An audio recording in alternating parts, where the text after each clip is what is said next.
I'm John Lovato Jr., and I'm part of a community of passionate firefighters who take ownership. We don't sit around waiting for experience, and we don't rely on our department for professional development. You see, we understand that the more we invest in ourselves, the better off our career and our lives are going to be.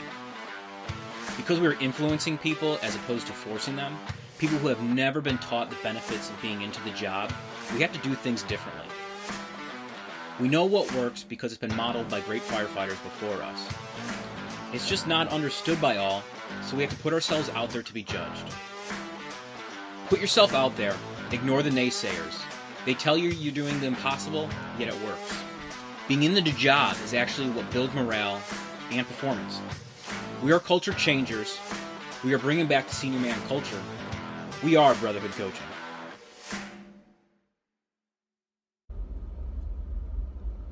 Good morning, Brotherhood Coaching.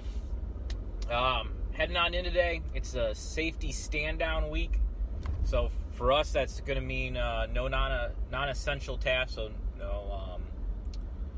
no PR events, no hydrants. It's basically concentrated on training and safety. So we've got, I guess our shift trainers are going to be coming around, and there's a lovely online program that's been assigned to us, so I get to see what that's all about.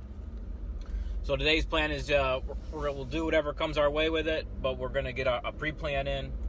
And if you guys don't know this, I actually, each month, someone different on my crew actually does the pre-plan. It's part of, for me, it's the development process, giving some responsibility and understanding the importance of them and actually how to do them. So one of my guys is going to be doing that today, and it'll be interesting. See what we got going on today. Otherwise, that's all I got planned because I'm not sure what time the other scheduled training from the shift trainer is going to be happening.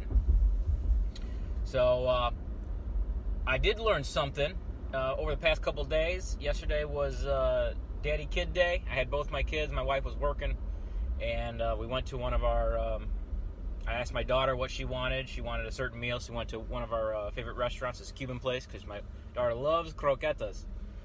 And so we're sitting there. My valuable lesson I took away from that was, when you're having your Cuban coffee, make sure to keep your 8-month-old child out of hand's reach, because that kid got a hold of it and dumped it all over the table. So I missed out on my little caffeine perk there.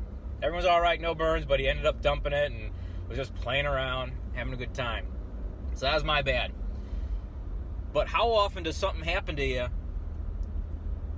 Maybe a mistake, something spilled, something broke, and you blame other people instead of realizing maybe there's something in the situation you could have done a little bit different. So take that lesson for it, and I'm going to talk to you when I get off shift and tell you how the day went.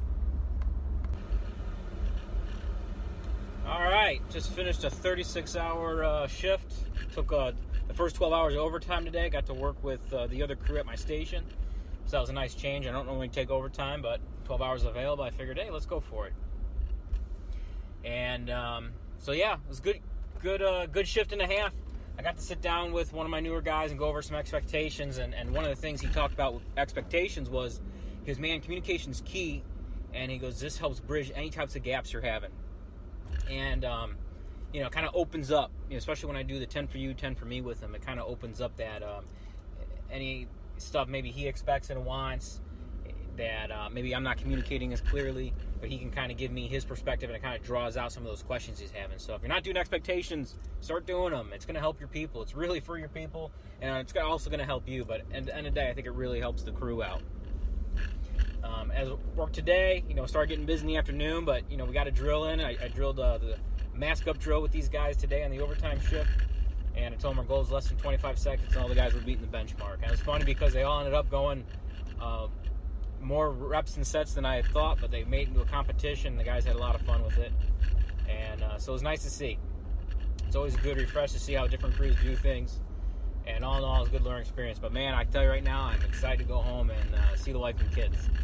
So hope the big takeaway I'd say, guys, is make sure you're doing these expectations, guys, and communicate as much as possible, because a lot of times we can jump to conclusions and find out that the conclusions we jump to are actually false, and it was just a waste of energy and time. So if you get something out of it, share it with somebody else. As always, I'll talk to you next time.